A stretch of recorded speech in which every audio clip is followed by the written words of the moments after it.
ព្រឹកនេះគឺយើងងើបតាំងពីព្រឹកហើយធ្វើដំណើរចេញពីផ្ទះដល់រករាករបស់យើងដើម្បីឆ្ពោះទៅខេត្តរតនគិរីហើយទៅនឹងគឺយើងទៅចូលរួមការមិត្តភ័ក្តិហើយទៅរឿង special ដែរគេហៅទៅធ្វើកូនកំដរហើយនេះគឺទស្សនវិជ្ជាតាមដងផ្លូវពេលដែលយើងធ្វើដំណើរទៅបេនឡានហើយបេនឡានដែលត្រូវឡើងគឺបេនឡាននៅមាត់ស្ទឹងនៅមាត់ស្ទឹងសៀមរាបហើយឡានគេនេះណាត់តាំងពីម៉ោង8កន្លះដល់ពេលទៅនោះមកចាំឡើងម៉ោង11កន្លះបានចេញកាំងមកហើយអាយុទ្ធមួយជុំងុំឡានហ្នឹងតែ15កៅអីទេជិះដល់20នាក់ហើយអ្វីដែលពិសេសហ្នឹងលើសលេងខាងក្រោយយាយមែនខ្ញុំកាំងយូរអត់នឹកស្មានថាជិះមួយមាន់ហើយនេះគឺក្រោយពេលដែលយើងធ្វើដំណើរមួយថ្ងៃក៏ជិះដល់ក្រុងបានលុងហើយនេះគឺប្រលានយន្តហោះចាស់ដែលពីមុនជាប្រលានយន្តហោះតែឥឡូវគេសាងសង់វាមានឯករាជ្យលើហ្នឹងហើយនេះគឺផ្លូវមកពីភ្នំពេញហើយក៏ផ្លូវទៅភ្នំពេញដែរគឺទស្សនវិជ្ជាផ្លូវនៅក្រុងបានលុងគេដឹកមកគេតម្លាក់នៅពលានចាស់ហើយក៏ចាំមិត្តភ័ក្តិឲ្យគាត់មៀវនៅនឹងទៅបានទៅ2នាក់ព្រោះគាត់ត្រូវធ្វើកូនកំណត់ដែរតែគាត់កំណត់ខាងស្រីទេហើយនេះគឺផ្លូវដែលយើងទៅផ្ទះកូនកន្លោះបាទទៅរៀងយប់ដែរម៉ោង5ជាងជិត6ទៅរៀងងឹតដែរព្រោះឡានទៅយូរពេកហើយពេលទៅដល់នោះមកងឹតឆឹងហើយនេះគឺ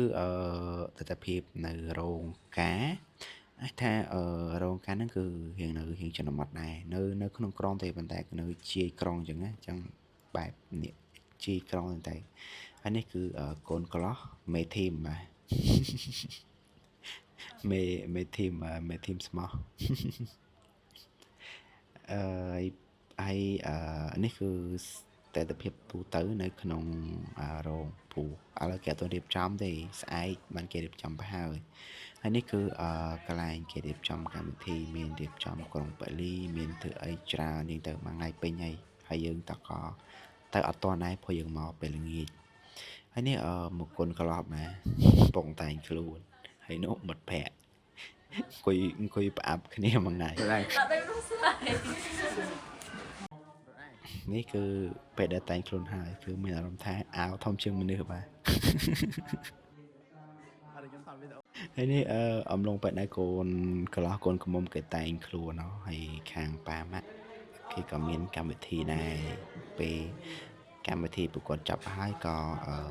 កូនកន្លោះកូនកំមុំតែងខ្លួនហើយក៏ហៅគាត់ដើម្បីរៀបចំកម្មវិធីបន្តទៀតដូចមានកម្មវិធីបងឆាតមានច្រើនតែខ្ញុំអត់ចំណាំទេព្រោះវាច្រើនពេកហើយនេះគឺនៅកន្លែងកម្មវិធីដែលប្រកួតពងបាំងឆាត់ឲ្យអ្នកមានគុណហើយក្រុមខាងនេះគឺមើលគេសុកហេវបាយក៏រត់ទៅរកហូបបាយព្រោះហេវ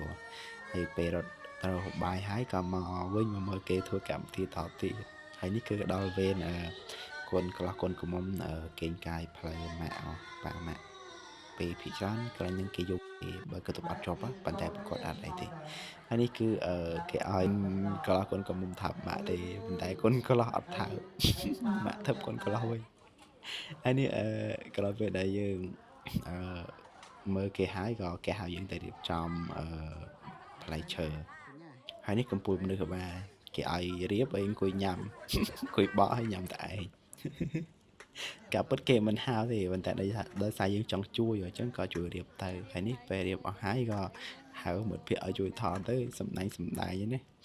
ពេលរៀបហើយក៏យើងគេងហើយគេងហ្នឹងគឺគេងអត់លក់ទៀតគេងម៉ោង12ភ្ញាក់ម៉ោង3មកអាំងភ្លើងតាំងព្រឹកហើយមើលទៅស្ថានភាព15អង្សានៅបានរងតិចងាយទេជាអស់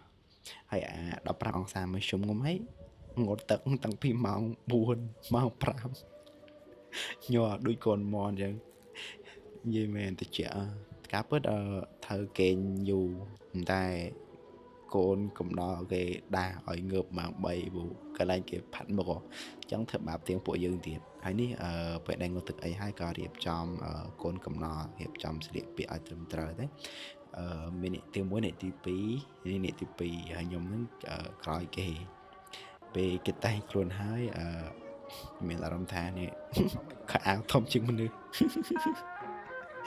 ពេលរៀបចំអីហើយក៏យើងមានកម្មវិធីហែចំនួនដែរពេលហែចំនួនកូនក្រកូនកំមុំគេមានកម្មវិធីមួយ5បន្តទៀតហើយមានជាងថតចុងអីទៅរៀបចំប្រព័ន្ធហើយនេះកូនកំណកូនកោះហើយកូនកោះនិយាយទៅអត់ដែលស្គាល់គ្នាដែរប៉ុន្តែពេលកម្មវិធីហ្នឹងគឺស្គាល់គ្នាបាត់ហើយហើយពេលណាយើងរៀបចំហែជំនុំនេះហើយក៏មានរៀបចំជូនផ្កាស្លាឲ្យជីដូនមួយនិមន្តហើយតោះកូនលើកផ្កាស្លាឡើងហើយក៏មិនដល់ហើយលាបាត់ដៃបងដាក់ឲ្យប្រអជ័យដាក់ទឹកកម្រិតទឹកនេះជាទឹកវីតាមីនរបស់ប្រសងសុខភាពងាយមិញទេណាបាទមានជោគមានជ័យសិរីមង្គលថែរក្សាគ្នាអស់មួយឲ្យថែរក្សាគ្នាអស់មួយជីវិតណាបាទបាទអរគុណជ័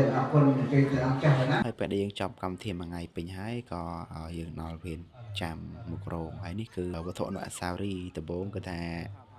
ស្កកក្របឯងប៉ុន្តែការពិតគឺទាំងគៀបសក់សោះហើយនេះកំពុងមនុស្សគេឲ្យចាំតែលេងទូរស័ព្ទ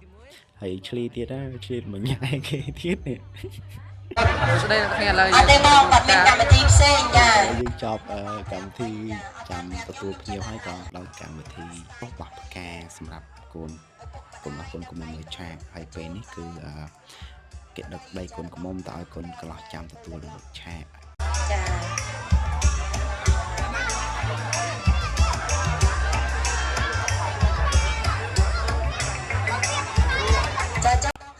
គេមានកម្មវិធីច្រើនចាំមើលចាំ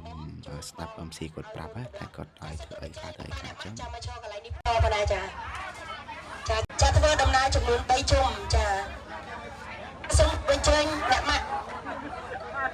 ចាសូមធ្វើដំណើរសន្សំគោកន្លះលើដៃរៀបណាចា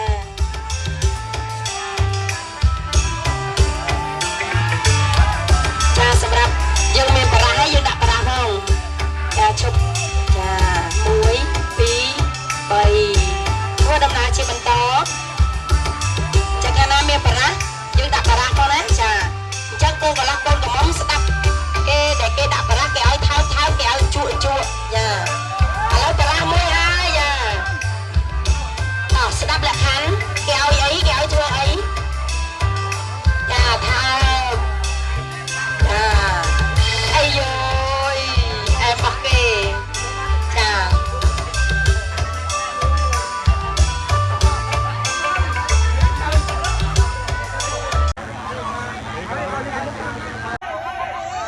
មកខាងណាខ្សែយើងខាងណាខ្សែកូនកំមុំហើយខាងណាខ្សែកូនកំឡោះអីណាខ្សែមានខ្សែទាំងអស់ថ្ងៃនេះបាយបោះអាយ៉ា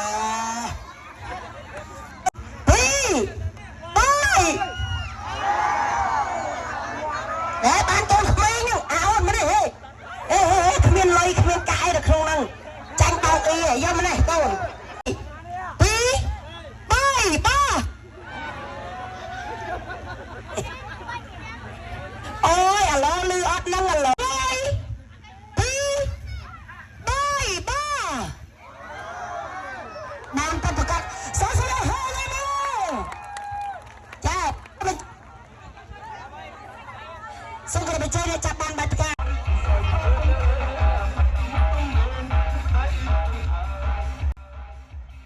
ចាប់កម្មវិធីអីហើយក៏ដល់កម្មវិធីសបាយរមរែកពេញហ្នឹងចឹងទៅ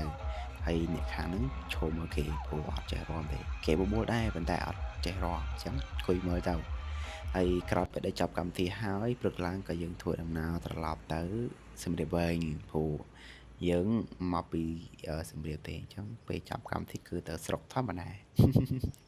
ហើយពេលតាមផ្លូវគឺដល់កន្លែងគេហូបអីប៉ុន្តែដោយសារយើងមានសម្រន់ដែរចឹងយើងមានសំសម្រាប់ហូបដែរហើយសំហ្នឹងគឺមិត្តភក្តិគាត់យកដាក់ទេការពិតគាត់យកទៅទេប៉ុន្តែ